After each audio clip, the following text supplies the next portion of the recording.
सोचने से कहाँ मिलते हैं तमन्नाओं के शहर, मंजिल पाने के लिए चलना भी जरूरी है।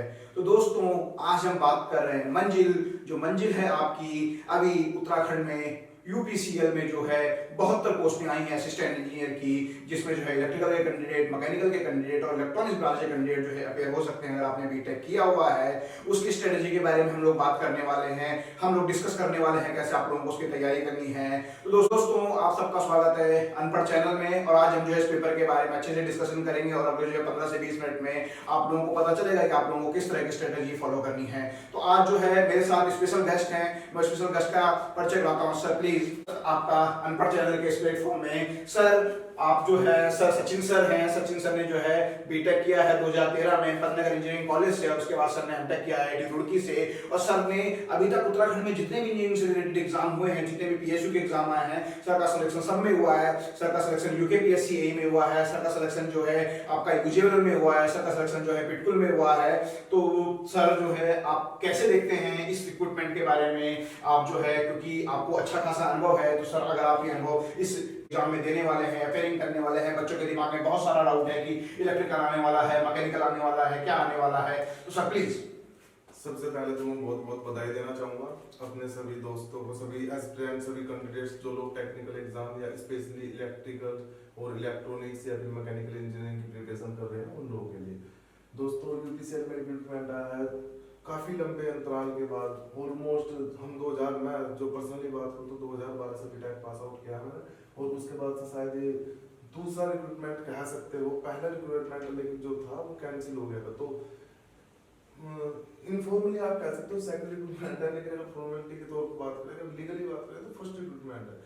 और इतने number of bulk vacancy 72 vacancy, तो लास्ट 9 ईयर में हम लोगों ने जितने भी स्टेट की प्रिपरेशन की, जितने भी एग्जाम की प्रिपरेशन की, उन एग्जाम में किसी भी एग्जाम में 72 vacancy single branch consider single paper में आप जो 72 यही कहना चाह रहे हैं कि पहली बार वर्क में इतना अच्छा वैकेंसी है, इतना अच्छा अपॉर्चुनिटी आया है, क्योंकि वैकेंसी थोड़ा लेट में भी आई है, तो ये भी इसका कारण हो सकता है। बिल्कुल इतना नंबर ऑफ वैकेंसी इतनी हाई लास्ट 9 ईयर में, जब से मैं पास आउट हूं, जब से मैं एलिजिबल हुआ एग्जाम देने के लिए, तब से इतना बल्क जो रिक्रूटमेंट है सिंगल पेपर के लिए नहीं आई। तो आप लोगों को बहुत बहुत बधाई है सबसे पहले, और उसके बाद मैं आग्रह करता हूँ, कामना करता हूँ कि आप सब लोग इस एग्जाम की काफी शिद्दत से तैयारी करेंगे, क्योंकि दोस्तों इससे अच्छा, इससे स्पष्ट, बिल्कुल इतनी बेटर अपॉर्चुनिटी नहीं हो सकती है। बात मैं सर के साथ बिल्कुल ऐड करना चाहूंगा, इससे बेटर अपॉर्चुनिटी नहीं हो सकती, स्पेशली उत्तराखंड के जो कैंडिडेट है मेरे दोस्तों उन लोग, और एक हार्डकोर इंजीनियर की फीलिंग आपको यहाँ पे आने वाली है। इस रिक्रूटमेंट से अच्छा। तो सर जो है इंटरेस्ट और बढ़ाते हुए शुरू करते हैं, आप प्लीज हमारे जो है व्यूअर्स को बताइए, जो बच्चे तैयारी कर रहे हैं, बहुत एक्साइटेड है, उन्हें किस तरीके से तैयारी करनी चाहिए, उसका क्या पैटर्न रहने वाला है, इस सब चीज के बारे में हम सबसे डिस्कस करेंगे। बिल्कुल मान कर लीजिए बच्चे फटाफट से बहुत एक्साइटेड हैं जी, कैसे जो है आपको जो है मतलब बच्चों को जी यूपीसीएल रिक्रूटमेंट इस एग्जाम के बारे में बात कर लेते हैं। देखो दोस्तों क्या होता है, कोई भी एग्जाम होता है, चाहे वो स्टेट हो चाहे वो सेंट्रल लेवल का एग्जाम हो, किसी भी एग्जाम को अगर आपको फॉलो करना, उसको अप्रोच करना है, तो उसके लिए जानना होता है, सबसे पहले आपको पैटर्न जानना होता है। बिल्कुल सर, पैटर्न मतलब आपको जो है अगर आपको देहरादून से दिल्ली जाना है तो सबसे पहले आपकी आवश्यकता होगी आप किस रास्ते से आप जाने वाले हैं, ये आपको पता होना चाहिए। बिल्कुल किस रास्ते से आप जाएं, पैटर्न आपको पता होना चाहिए। ये भी एक तरह से आप उस तरह से कंपेयर कर सकते हो, आपको जॉब चाहिए, जॉब जाने के लिए किस किस कोर्सेज के थ्रू आपको जाना होगा, ये आपको पता होना चाहिए। गलत रास्ता आप जाएंगे तो शायद मंजिल में हो सकता है काफी कठिन सामना करना, हो सकता है पहुंच ही ना पाए। तो इसलिए सबसे पहले हम लोग बात कर लेते हैं, किसी भी एग्जाम की अगर आपको अप्रोच करना है तो सबसे पहले उस एग्जाम के पैटर्न का पता होना चाहिए, और पैटर्न का पता होने के लिए सबसे जरूरी होता है उस एग्जाम के जो लास्ट एग्जाम है, उससे रिलेटेड जो रिक्रूटमेंट से रिलेटेड जो लास्ट एग्जाम हो, उन एग्जाम का आपको एनालिसिस करना चाहिए। तो हालांकि मैंने इससे पहले जितने भी एग्जाम हुए हैं, यूपीसीएल हुआ, यूजेविनल हुआ या पिटकुल हुआ, तीनों बिजली विभाग के ऑलमोस्ट सेम पैटर्न के एग्जाम आते हैं। अगर बात करते हैं हम सबसे पहले बात करते हैं यूजेविनल, उसके बाद हम लोग बात करेंगे यूपीसीएल लास्ट एग्जाम। जी वो एग्जाम जो लास्ट टाइम तो कैंसिल, ये एग्जाम के बारे में बता दूं 2016 में एग्जाम हुआ था और एग्जाम जो है कैंसिल आउट हो गया था, उसके बाद ये वैकेंसियां सारी दोबारा से आई हैं। बिल्कुल, अगर हम बात करें इन सभी एग्जाम्स में, इन सभी रिक्रूटमेंट में जो क्वेश्चन पेपर आया है, वो क्वेश्चन पेपर हमेशा 176 plus 24 marks of interview, 176 belongs to written test. ठीक, और आज हम सर जो मेनली जो बात करने वाले हैं, इंटरव्यू के लिए अलग से दोबारा सेशन करेंगे। आज हम जो है केवल और केवल जो 176 मार्क्स का जो है आपका जो है रिटर्न होने वाला है, ऑब्जेक्टिव टाइप का जो पेपर होने वाला है, उसकी स्ट्रेटजी के बारे में हम लोग यहाँ पे बात कर रहे हैं। यूपीसीएल की बात करें, यूपीसीएल में भी जो क्वेश्चन पेपर आया था, जब लास्ट टाइम हम लोग अपीयर हुए थे 2016 में हुआ था, तो 176 written technical plus non technical both and plus 24 same as पिटकुल 176 रिटन टेस्ट जी जी 24 इंटरव्यू। तो एक बार सर ईयर का आइडिया आप यहाँ पे लिख देंगे तो व्यूअर्स को थोड़ा आइडिया हो जाएगा। ये था मई 2016, यूपीसीएल भी मई 15 डेज का गैप था। हाँ बिल्कुल सर, मुझे याद है, मैं भी उसमें अपेयर हुआ था उस समय पे। बिल्कुल मई 2016। पिटकुल जो था, पिटकुल था जून 2017। तो दोस्तों अगर आपको इसके प्रीवियस ईयर क्वेश्चन पेपर्स का अगर आपको चाहिए होगा, सर एनालिसिस करेंगे, तो आप जो है फटाफट से प्ले स्टोर में जाके अनपढ़ ऐप डाउनलोड कर दीजिए और वहां पे आपको जो है ये प्रीवियस ईयर क्वेश्चन पेपर आपको मिल जाएंगे। आपको यूपीसीएल वाला पेपर नहीं मिलेगा क्योंकि किसी प्राइवेट एजेंसी ने ये पेपर करवाया था, उस समय पे एग्जाम में जो है पेपर आपको रिटर्न नहीं, मतलब घर के लिए नहीं मिला था। तो सर फटाफट से जो है मतलब क्यूरियोसिटी को बढ़ाते हैं, रिटन सेक्शन की बात कर लेते हैं। अगर यूपीसीएल यूजुअल में अगर हम लोग बात करें तो 176 मार्क्स जो थे रिटन टेस्ट के, उसमें 126 plus 50 belongs to non technical और 126 मार्क्स जो थे वो टेक्निकल। यूजुअल अगर स्पेसिफाई करें इसी एग्जाम में तो जो 50 मार्क्स था, उस 50 मार्क्स में नॉन टेक में जो आया था सिर्फ और सिर्फ मैथ प्लस रीजनिंग।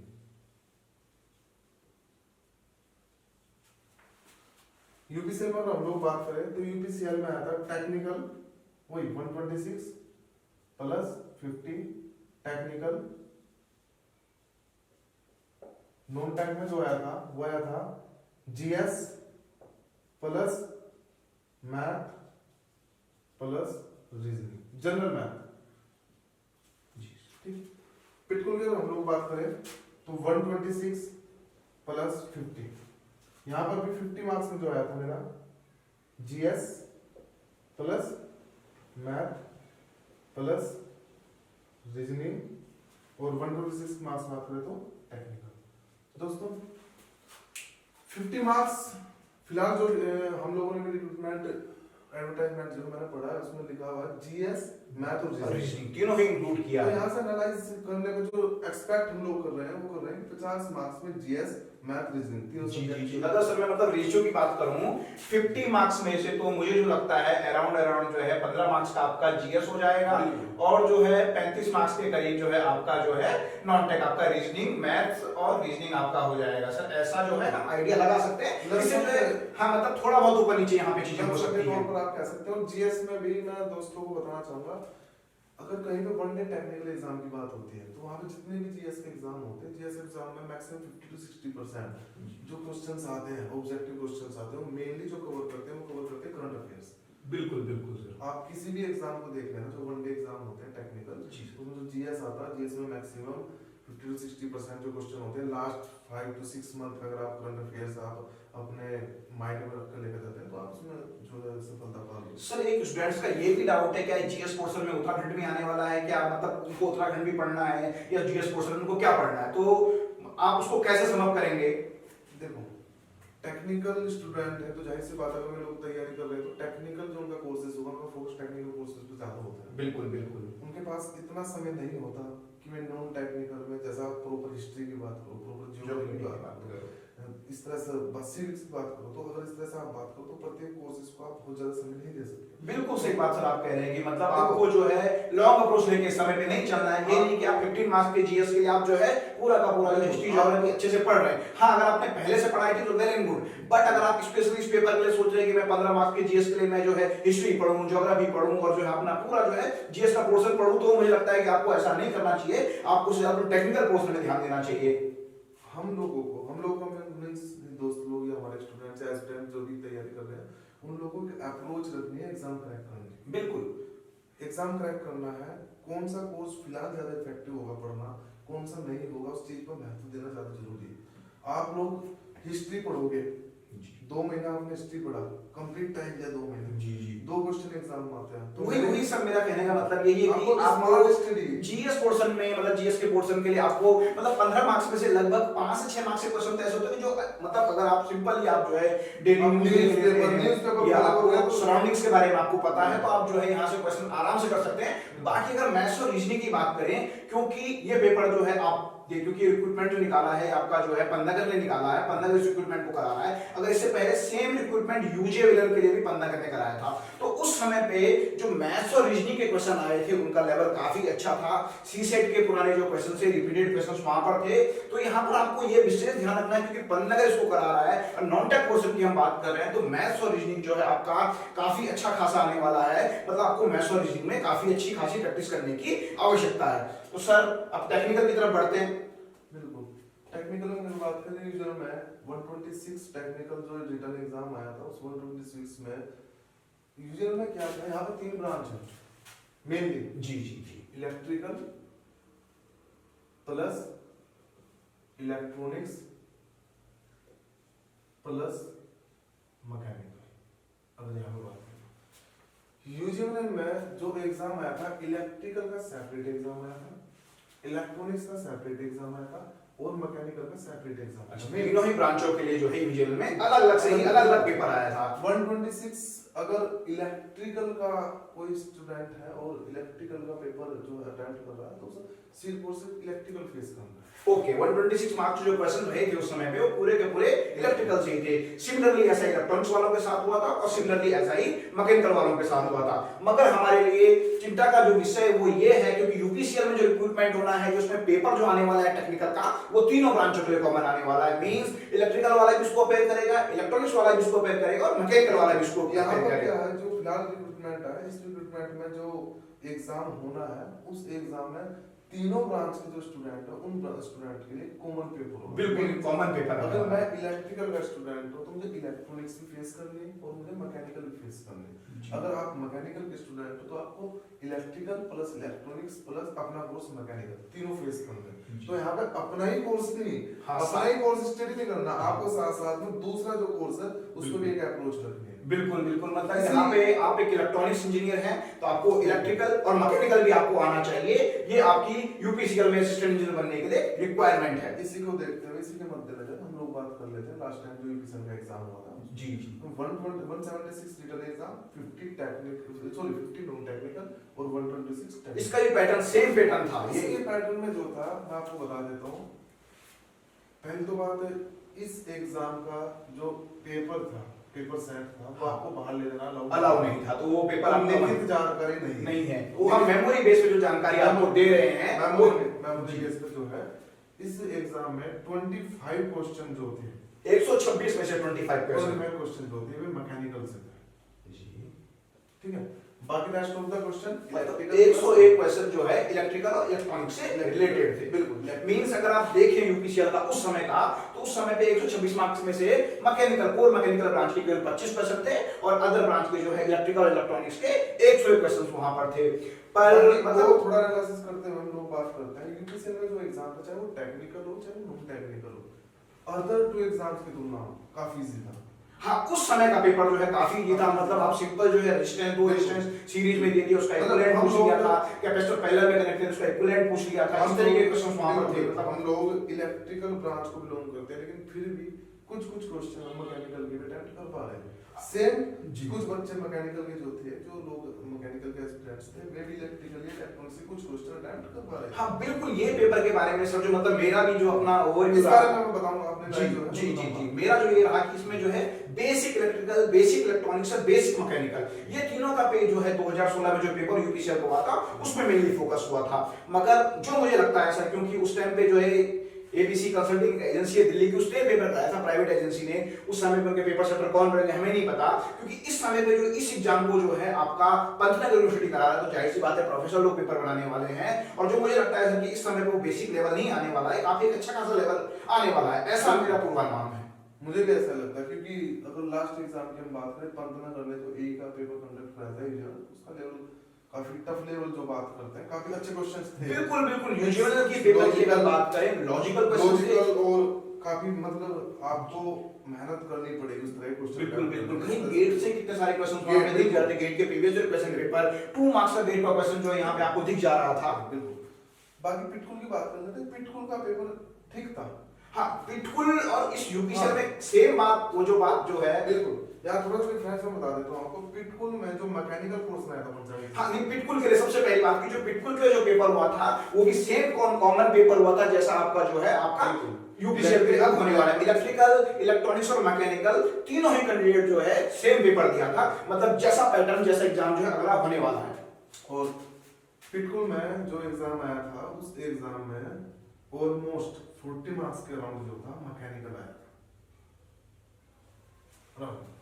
1-2 मार्क्स ऊपर नीचे हो सकता है। हालांकि ये और ये एग्जाम, ये और ये पेपर सेट जो है आपको नेट या किसी दोस्त या किसी भाई, हाँ मैंने कहा आप अनपढ़ प्ले स्टोर में जाके आप अनपढ़ डाउनलोड कर दीजिए, वहां पर आपको जो है इजीली जो है सारे पेपर अवेलेबल हो पाएंगे। ये एग्जाम और ये एग्जाम जो है पेपर सेट जो है इसके अवेलेबल होंगे। इसमें ऑलमोस्ट 40 मार्क्स जो मैकेनिकल था, रेस्ट ऑफ द 126 -40 ऑलमोस्ट 85 86। तो वो जो एग्जाम जो नंबर ऑफ क्वेश्चंस थे वे क्वेश्चंस इलेक्ट्रिकल या इलेक्ट्रॉनिक्स में। तो इन तीनों एग्जाम को एनालाइज करने के बाद, फिलहाल के नोटिफिकेशन को एनालाइज करने के बाद ऐसा एक्सपेक्ट किया जाता है कि जो राउंड फिगर में मैकेनिकल ब्रांच की अगर मैं बात करूं तो मैकेनिकल ब्रांच से ऑलमोस्ट 40 जी, इलेक्ट्रिकल प्लस इलेक्ट्रॉनिक्स इन ब्रांच से ऑलमोस्ट 85 मार्क्स के आसपास का जो है क्वेश्चन। सर अगर इसको भी और ब्रेक करें, इलेक्ट्रिकल से कितना आने वाला है, इलेक्ट्रॉनिक से कितने आने वाला है? एक्चुअल में क्या है ब्रदर सर, मैं इस चीज को ब्रेक इसलिए नहीं करना चाह रहा क्योंकि अगर कोई मैं इलेक्ट्रिकल से मैंने जो में बीटेक किया, लेकिन जो मैक्सिमम कोर्सेज होते हैं जैसे बात करो बेसिक इलेक्ट्रिकल, जी network analysis, networks, control system, digital signal, microprocessor, जी, सिग्नल ठीक है। कम्युनिकेशन का भी कुछ पोर्शन पढ़ा जाता है, एनालॉग फर्स्ट, हाँ। एनालॉग टू, जी जी, कम्युनिकेशन का भी कुछ पोर्शन पढ़ा है। तो जो जी। मैक्सिमम कोर्सेज होते हैं एक्सेप्ट हाँ। मशीन एंड पावर सिस्टम, हाँ मशीन पावर सिस्टम और मेजरमेंट को भी थोड़ा थोड़ा आप कह सकते हैं, Measurement- पावर इलेक्ट्रॉनिक्स, मेजरमेंट भी काफी कुछ इलेक्ट्रॉनिक्स में पढ़ा जाता है। जी जी, लेकिन फिर भी ऑलमोस्ट 70% जो कोर्सेज होते हैं इलेक्ट्रिकल और इलेक्ट्रॉनिक्स के कॉमन होते हैं। मींस इलेक्ट्रिकल के स्टूडेंट को जो है अपने सब्जेक्ट के अलावा जो है इलेक्ट्रॉनिक्स के कुछ सब्जेक्ट में में बात कर रहे हैं इलेक्ट्रिकल प्लस इलेक्ट्रॉनिक्स 85 मार्क्स। कोई अगर इलेक्ट्रिकल का एस्पिरेंट है, इलेक्ट्रिकल का कैंडिडेट है, तो निश्चित तौर पर उसका जो कोर्स जो उसने पढ़ाई की है 4 साल में, उन 4 साल की पढ़ाई से 60 या 65 मार्क्स के आसपास का उसको वो चीज आने वाली है जो उसने पढ़ी हुई है, पढ़ी सेम ये चीज एप्लीकेबल हो जाती है इलेक्ट्रॉनिक्स के लिए। तो इसलिए मैंने इसे एक साथ कंबाइन लिखा, मैकेनिकल को थोड़ा सेपरेट इसलिए लिखा क्योंकि हम लोग मैकेनिकल को अप्रोच नहीं करते अपनी डिग्री के दौरान जो है हम लोग इंजीनियरिंग के दौरान मैकेनिकल कोर्स नहीं। बट सर मैं इसमें बात एक ऐड करना चाहूंगा, मैकेनिकल वाले यहाँ पे निराश ना हो, क्योंकि यहाँ पे देखिए इक्वल अपॉर्चुनिटी यहाँ पे रहती है, क्योंकि पेपर सेटर के दिमाग में रहेगा कि तीनों ब्रांच इसमें अपेयर हो रहे हैं। तो जो मुझे लगता है, जो मेरा जो है अपना एक एनालिसिस है, उस एनालिसिस के आधार पर मैं कह सकता हूं कि आपका 50-40 मार्क्स का जो आपका मैकेनिकल आ रहा है, इसके अलावा जो इलेक्ट्रिकल एंड इलेक्ट्रॉनिक्स में 20 से 25 क्वेश्चन बिल्कुल ऐसे कॉमन से आने वाले हैं जो आपने फर्स्ट ईयर की बेसिक इलेक्ट्रिकल में या फर्स्ट ईयर की बेसिक इलेक्ट्रॉनिक्स में पढ़ी है। तो आप बिल्कुल मैकेनिकल वाले हैं तो बिल्कुल निराश मत होइए, आपके लिए इस पेपर में इक्वल अपॉर्चुनिटी है, क्योंकि आपके जो मैकेनिकल के 40 क्वेश्चन आने वाले हैं उसमें 10 से 12 क्वेश्चन ऐसे होंगे जो बेसिक मैकेनिकल के होंगे, मतलब जो है आप कह सकते हैं फर्स्ट ईयर के होंगे। अदरवाइज कुछ क्वेश्चन तो काफी इसमें भी अच्छे खासे लेवल के होने वाले हैं। सर इस बारे में अगर हम लोग बात करें, कहीं पे भी अगर कोई एग्जाम जैसे सपोज करो मैं इलेक्ट्रिकल्स, मेरा डिग्री जो है इलेक्ट्रिकल्स है और मैं एक ऐसे एग्जाम पेपर में सेट होने जा रहा हूँ जहाँ पर इलेक्ट्रिकल, मैकेनिकल, सिविल या अदर ब्रांचेस आते हैं, तो एक कॉमन पेपर जहाँ सेट होता वहाँ पर जरूरी मैंडेटरी हो जाता कि आपको बेसिक क्वेश्चन की जो संख्या वो बढ़ानी पड़ेगी। बिल्कुल बिल्कुल ये सही बात आपने सर जरूरी हो की, जाता है। बेसिक क्वेश्चन की संख्या बहुत ज्यादा रहेगी, मतलब बेसिक इलेक्ट्रिकल से आपके अच्छे क्वेश्चन आने वाले हैं, बेसिक इलेक्ट्रॉनिक्स से आपके अच्छे क्वेश्चन आने वाले हैं और बेसिक मैकेनिकल से आपके जो है अच्छे क्वेश्चन आने वाले हैं। बिल्कुल वो आपके लिए जरूरी हो जाता है और वो जरूरी होना इसलिए जरूरी होता है, हम इलेक्ट्रिकल के स्टूडेंट हैं, अगर प्योर इंजीनियरिंग मैकेनिकल से क्वेश्चन आ जाएंगे तो मुझे नहीं लगता मैं अटेम्प्ट कर पाऊंगा। बिल्कुल बिल्कुल सर, मैं भी अटेम्प्ट नहीं कर पाऊंगा, कोई भी स्टूडेंट अटेम्प्ट नहीं कर हम पाएगा लोग- उसको। हम लोगों के लिए दोस्तों एक ब्रांच में ही प्रिपेयर करना इतना हार्ड रहता है, तो 2 या 3 कवर करना इतना इजी नहीं होता। लेकिन मैं रिकमेंड करूंगा, जैसे सपोज करो मैकेनिकल के बंदे 11th 12th तक उन्होंने इतना तो इलेक्ट्रिकल पढ़ा होता है। हाँ बिल्कुल, वर्क पावर एनर्जी के बारे में एटलीस्ट 25 मार्क्स जो हमें अटेम्प्ट कर सकते हैं। बिल्कुल बहुत इजीली जो है यहाँ पे apart from the non technical that's common for all. जी अगर हम बात जी, करें 85 मार्क्स की, इस 85 में से इजीली 25 मार्क्स जो है अप्रोच कर ला सकते हैं जी सिर्फ और सिर्फ अपने बेसिक के माध्यम से। बिल्कुल बिल्कुल सर। तो इसमें निराश किसी भी बच्चे को, मैकेनिकल हो चाहे इलेक्ट्रिकल, इलेक्ट्रिक्स, किसी को भी कंपटीशन है, सबके लिए बराबर अप्रोच, बराबर अप्रोच है, सबके लिए सबके बराबर approach। मौका है, आपको बिल्कुल निराश होने की कोई भी आवश्यकता नहीं है कि इन लोगों के लिए स्पेशली कुछ मिलेगा, ऐसा नहीं है। इन लोगों के लिए स्पेशली कुछ मिलेगा, कंपटीशन है, ओपन कंपटीशन है, सबके लिए है। इस बंदे को भी मेहनत करनी पड़ेगी, इसको भी मेहनत करनी पड़ेगी। और दोस्तों मेहनत करने का इससे अच्छा अवसर मैं बार बार कह रहा हूँ कि निरंतर मैं भी इस फील्ड से जो लगातार जुड़ा रहता हूँ, बच्चों से कांटेक्ट में रहते हैं, तो लगातार मेरे पास कॉल आते हैं, सर क्या से तैयारी करें, बिल्कुल क्या बिल्कुल करें? सर, सेम ऐसा ही। इसीलिए मुझे आज सबको यहाँ पे इनवाइट करना पड़ा। मैंने कहा सर जो स्टडी शेयर कर पाएंगे, दोनों मिलके जो है कंबाइन में स्टूडेंट की बात जाएगी तो कुछ ना कुछ फ्रूटफुल जो है आप लोगों के लिए कुछ करेगी।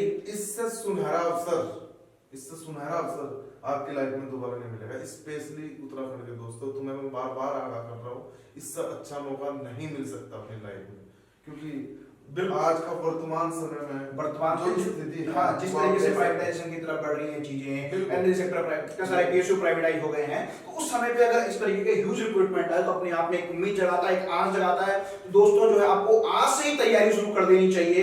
आपको जो है अगर हमारे एंड से कोई भी हेल्प रिक्वायर्ड अगर आपको है तो डिस्क्रिप्शन बॉक्स में आपको हमारे टेलीग्राम ग्रुप का लिंक मिल जाएगा। आप हमारे टेलीग्राम ग्रुप में आइए, वहां पे अपनी क्वेरियां पूछिए। आप सिर्फ तैयारी शुरू कीजिए फिलहाल। हाँ, तैयारी को मार्गदर्शन कैसे करना है, थिंकिंग, बिल्कुल आप सिर्फ तैयारी स्टार्ट कीजिए। तैयारी स्टार्ट करने के साथ साथ किस टाइम हम लोग लगातार अब वीडियो के जरिए वीडियो के जरिए आपसे संवाद करने की लगातार कोशिश यहाँ पे करते रहेंगे। तो मैकेनिकल वाले को तो कोई चिंता की आवश्यकता ही नहीं है, क्योंकि मैकेनिकल वाले के लिए हम बेसिक इलेक्ट्रिकल और बेसिक इलेक्ट्रॉनिक्स का पोर्शन जो है काफी अच्छे तरीके से यहाँ पे करवाने वाले हैं। सर के एक्सपीरियंस हम यूज करने वाले हैं। क्लियर बात करते हुए, ना तो मैकेनिकल को चिंता करने की जरूरत है, ना इलेक्ट्रिकल इलेक्ट्रॉनिक्स को चिंता करने की जरूरत है, जिसे पढ़ाई करनी है। बिल्कुल, अगर आपको पढ़ाई करनी है, positive thinking, first of all with positive thinking, आपको हेल्दी माइंड और एक अच्छी मेहनत के साथ लगना। और ये टाइम आ चुका, अब आपको इस एग्जाम पे फोकस कर देना पड़ेगा। अब आपको समय व्यर्थ नहीं गंवाना है। किस टाइम पर कितनी रेस दबानी है उस बारे में हम टाइम स्पेशल सेक्शन आप रखना। हाँ, उसके बारे में फिर हम इसके बारे में अलग से डिस्कस टाइम करेंगे। मैनेजमेंट तो सर जो है आज जो है अभी हम यहाँ पे अगर स्ट्रेटेजी को हम 3 पार्ट में यहाँ से आगे डिवाइड करते हैं। हम बात करते हैं अगर लड़का जो है इलेक्ट्रिकल ब्रांच का है या इलेक्ट्रॉनिक ब्रांच का है। क्योंकि मैकेनिकल ब्रांच के लिए हम कोशिश करेंगे उसके एक अलग से सेशन करने का, कि मैकेनिकल के जो है किसी ने पिटकुल का कोई एग्जाम वाले किसी फ्रेंड ने निकाला है उसको एक दिन यहाँ पे इनवाइट करने के लिए, ताकि वो मैकेनिकल वाले के लिए क्या स्ट्रेटेजी होनी चाहिए उसके बारे में शेयर करें। हम बात करें इलेक्ट्रिकल इंजीनियरिंग और इलेक्ट्रॉनिक्स इंजीनियरिंग के लिए, तो सब्जेक्ट का किस तरीके से वेटेज होने वाला है और किस तरीके से किस सब्जेक्ट में आपको किस तरीके से मेहनत करनी है, क्या क्या उसका पैटर्न होने वाला है। तो सचिन सर बिल्कुल, अगर इलेक्ट्रिकल इलेक्ट्रॉनिक्स हम सिर्फ दो ही ब्रांच जो है उन्हें स्पेसिफाई करेंगे। बिल्कुल। अगर हम उसकी बात करें तो बेसिक इलेक्ट्रिकल नेटवर्क, कोई भी कोर्स होता है बेसिक सबसे ज्यादा वेटेज लगेगा मेरे हिसाब से। मेरे अकॉर्डिंग जो है बेसिक हमेशा सबसे ज्यादा वेटेज लगता है, क्योंकि आप एग्जाम कॉमन है और कॉमन एग्जाम में जैसे मैं पहले भी आपको बता चुका हूँ बेसिक की वेटेज थोड़ी सी ज्यादा जाती है। बेसिक इलेक्ट्रिकल हो गया, इलेक्ट्रिकल मशीन हो गया, काफी इंपोर्टेंट कोर्स, पावर सिस्टम काफी इंपोर्टेंट है, मेजरमेंट इंपोर्टेंट है, ये सभी इंपोर्टेंट कोर्सेज है। मैं बताना चाहूंगा अगर आप बेसिक इलेक्ट्रिकल की बात करो, बेसिक इलेक्ट्रिकल हो गया या फिर digital micro signal control communication, इन कोर्सेज को आपको पढ़ाई करने के लिए किसी भी अच्छे कोचिंग के नोट्स जैसे मेड या हैंड रिटन नोट्स अगर आप गूगल पे सर्च करते हैं तो आपको जो है किसी अच्छे कोचिंग के नोट्स आपको इजीली मिल जाएंगे। पढ़िए, समझिए और उसके बाद इन कोर्सेज से रिलेटेड लास्ट 20 इयर्स एटलीस्ट least 20 years GATE plus IAS, इन जो एग्जाम्स के ऑब्जेक्टिव क्वेश्चन है उन ऑब्जेक्टिव क्वेश्चंस को फॉलो कीजिए। कोई भी वनडे एग्जाम होता है टेक्निकल में, ये बहुत इंपॉर्टेंट हो जाता है। आज की डेट में जितने भी आप उठा के देख लेना, मैक्सिमम जो क्वेश्चन पेपर आते हैं उन क्वेश्चन पेपर में जो मैक्सिमम क्वेश्चंस आते हैं गेट प्लस आईएएस आते हैं। बिल्कुल, तो मेरा रिकमेंडेशन रहेगा स्पेशली आप इन क्वेश्चंस को फोकस कीजिए। इन कोर्स, ये कोर्स हो गया, ये कोर्स हो गया। अगर इन कोर्सेज की बात करें, इलेक्ट्रिकल मशीन ये तो करना ही है, ये आपको हर प्रत्येक कोर्स के लिए करना, ये आपको प्रत्येक कोर्स के लिए करना है। अगर बात करूं इलेक्ट्रिकल मशीन की तो पीएस बिमरा काफी अच्छी बुक होती है, नागनाथ कोठारी काफी अच्छी बुक होती है। इन बुक के पीछे ऑब्जेक्टिव क्वेश्चन प्रोवाइडेड है, हाँ उन क्वेश्चन को भी आप सॉल्व कीजिए। और ये 20 years plus BS Bhimra Kothari for electrical machine power system के लिए CL वाधवा 400-500 क्वेश्चन के जी जी जी जी जी वे सर क्वेश्चन इसका तो पावर सिस्टम के बारे में स्पेशली कहना चाह रहा हूँ, सीएल वाधवा के पीछे पे सीक्वेंस में मिल जाते हैं। मतलब मैंने बहुत सारे एग्जाम ऐसे देखे हैं, एसजीएम में मैंने देखा है, यूजीएम में मैंने देखा है कि आपको सीक्वेंस से लगातार 5 क्वेश्चन जो है सीएल वाधवा के पीछे से मिले हैं। मेजरमेंट की हम लोग बात करें एक सारणी के जो बुक के पीछे क्वेश्चंस हम ऑब्जेक्टिव क्वेश्चन उन क्वेश्चंस को, और अगर पावर इलेक्ट्रॉनिक्स की बात करें तो इसमें भी जो है टीएस भीमरा पावर इलेक्ट्रॉनिक्स के लिए टीएस भीमरा की बुक आती है, उसके पीछे क्या क्वेश्चंस है वे क्वेश्चन अटेम्प्ट कीजिए। और अगर कंट्रोल सिस्टम की बात करें तो बीएस मार्किंग के पीछे क्वेश्चन है। बाकी जो क्वेश्चंस है, बाकी जो सिलेबस है, उन सिलेबस के लिए आप गेट और आईएएस के जो लास्ट 20 इयर्स के क्वेश्चंस है उनके वन ऑब्जेक्टिव 1 मार्क्स जो क्वेश्चन 2 मार्क्स के आप कर सकते हैं with use of calculator. GATE के अगर आप क्वेश्चंस पे जाएंगे तो नंबर कैलकुलेटर थोड़ा लेंथी हो जाता है, तो आपको कैलकुलेटर यूज की जरूरत पड़ेगी। विद यूज ऑफ कैलकुलेटर आप कर सकते हो। इन 20 इयर्स के क्वेश्चन प्लस इन ये जो बुक है, इन बुक के पीछे क्वेश्चन आप अटेम्प्ट कीजिए, निश्चित तौर पे आप जो है बहुत काफी क्लोज तक, इनफैक्ट बहुत ऊपर तक आपके चार के चांसेस। सर मैं इसमें एक बात और भी ऐड करना चाहता हूं, जैसे आप गेट के previous year question paper, ES के प्रीवियस ईयर क्वेश्चन पेपर अपने आप में बहुत इंपॉर्टेंट होते हैं। एटलीस्ट आपको एक क्वेश्चन कम से 4 से 5 बार आपको अटेम्प्ट करना चाहिए, ताकि आपको जो एग्जाम में वो दिखे तो आपको पहले ही से ऐसा आइडिया हो जाना चाहिए कि आपने क्वेश्चन अटेम्प्ट किया हुआ है। इससे आप अच्छा कॉन्फिडेंस लेवल भी फील करेंगे, और आपकी जो है अगर आप ये कर देते हैं तो आपके सब्जेक्ट में कमांड काफी अच्छी होने वाली है। तो आप उसको समझ के कीजिए, अगर समझ नहीं आता तो लास्ट में बोलूंगा आप रट दीजिए। मैं एक चीज आप दोस्तों को और रिकमेंड करना चाहूंगा, जैसा आप कोई एक कोर्स पढ़ते हैं, कोचिंग हैंड रिटन नोट्स या किसी बुक के माध्यम से, उसके जो क्वेश्चन है उस कोर्स के साथ करिए। बिल्कुल जैसा बिल्कुल आज या कल में कोर्स पढ़ा तो कल कुछ कोर्स खत्म होने के बाद आप जो है उसके जो क्वेश्चन है गेट और आईएएस उससे रिलेटेड वो क्वेश्चन अटेम्प्ट करना स्टार्ट कीजिए, क्योंकि बाद में जाओगे तो सब एक साथ हो जाता है और वो नहीं हैंडल होता। बिल्कुल बिल्कुल। तो इस जैसे कोर्स को पढ़िए, इसके क्वेश्चन पढ़िए। हाँ, क्योंकि टॉपिक वाइज मैं देखा हूँ बहुत सारे जो है कोचिंग इंस्टीट्यूट्स का और बहुत सारे पब्लिकेशन का टॉपिक वाइज आता है। ईएस में टॉपिक वाइज आपको दिख जाएगा। इलेक्ट्रिकल मशीन में ट्रांसफार्मर के क्वेश्चन वो एक साथ देता है, फिर वो आपके डीसी मशीन के एक साथ देता है, स्पेशल मशीन्स के वो एक साथ देता है। तो आपके लिए जो है लास्ट 20 ईयर गेट के क्वेश्चंस और प्रीवियस ईयर इंजीनियरिंग सर्विस के क्वेश्चन जो है ऑब्जेक्टिव क्वेश्चन, ये आपके लिए प्रैक्टिस करने के लिए सबसे बेस्ट है। इसके बाद जो है हम अनपढ़ अपने इनके टेस्ट सीरीज भी करवाएंगे बाद में एग्जाम से कुछ दिन पहले, तो उसमें भी सब चीजों का ध्यान रखेंगे। तो आपको टेस्ट सीरीज भी आपको अटेम्प्ट करनी है। बिल्कुल सर, अभी समय के जाकर देखते हुए ये कोर्स लीजिए, इसकी हम बेसिक इलेक्ट्रिकल सबसे पहले समझिए। लेक्चर वीडियो लेक्चर होते हैं आजकल अवेलेबल। हाँ, आजकल YouTube पे सब अवेलेबल है, हम लोग भी आपको अवेलेबल कराने की पूरी कोशिश करेंगे। बेसिक इलेक्ट्रिकल केवल लेक्चर हमारे हैं इस चैनल पे आपको मिल जाएंगे, आप प्लेलिस्ट में जाएंगे। इन क्वेश्चन को जो है आप अटेम्प्ट कीजिए जी, ठीक है। उस कोर्स पर कमांड बनाने के बाद इस कोर्स का अप्रोच कीजिए, इस कोर्स के साथ भी सेम घटना करेंगे। जी जी बिल्कुल। ऐसा करते करते आप यहाँ तक पहुंचिए। जी, उसके बाद आप एक स्टेज आपकी पूरी होगी, सेकंड स्टेज में आपको थ्योरी पढ़ने की जरूरत नहीं पड़ेगी। बिल्कुल बाद में बिल्कुल, जैसे आप एग्जाम के पास आते हैं, जी, जी। पढ़ने से ज्यादा आपको रिवीजन की जरूरत पड़ जाती है। बिल्कुल उस बिल्कुल। बारे में बात करेंगे। अभी सिर्फ अभी आपको सबसे पहले आप बेसिक इलेक्ट्रिकल पे फोकस कीजिए, नेटवर्क पे फोकस कीजिए। अभी जो है सिर्फ आप गाड़ी स्टार्ट कीजिए। हाँ, और ये सब धीरे धीरे जो है सब्जेक्ट आपके कवर हो जाएंगे। और जो है आप अच्छे से मेहनत कीजिए। आपकी जो है अगर आपको हमारा वीडियो पसंद आया तो जरूर इसे लाइक कीजिए, कमेंट कीजिए, और आप अपने दोस्त लोगों के साथ जरूर शेयर कीजिए जो है जिनकी आप तैयारी को आप गति देना चाहते हैं। इन्हीं सभी चीजों के साथ दोस्तों आपको बहुत बहुत शुभकामनाएं, और बहुत बहुत उम्मीद करता हूं कि आप जो है इस मार्गदर्शन से पाकर एक सफलता की तरफ बढ़े। बहुत बहुत शुभकामनाएं आपको। तो धन्यवाद सचिन सर आपका जो है हमारे चैनल में आने के लिए, और जो है एस्पिरेंट्स को जो है अपना जो है जो मतलब एक अनुभव है जो है बोलते गागर में सागर बनने का आपने यहाँ पे काम किया। तो दोस्तों आप लग जाइए तैयारियों पे, और जो है अगर आपको हमारे यहाँ से कुछ भी हेल्प रिक्वायर्ड होगी, सचिन सर से कुछ हेल्प रिक्वायर्ड होगी, तो आपको जो है डिस्क्रिप्शन बॉक्स में हमारा जो है टेलीग्राम का लिंक मिल जाएगा। हमारा टेलीग्राम ग्रुप ज्वाइन कर सकते हैं, और आपकी जो भी कुछ क्वेरीज आपकी होंगी आप हमको भेज सकते हैं, हम उनका जरूर जवाब देने की कोशिश करेंगे। धन्यवाद।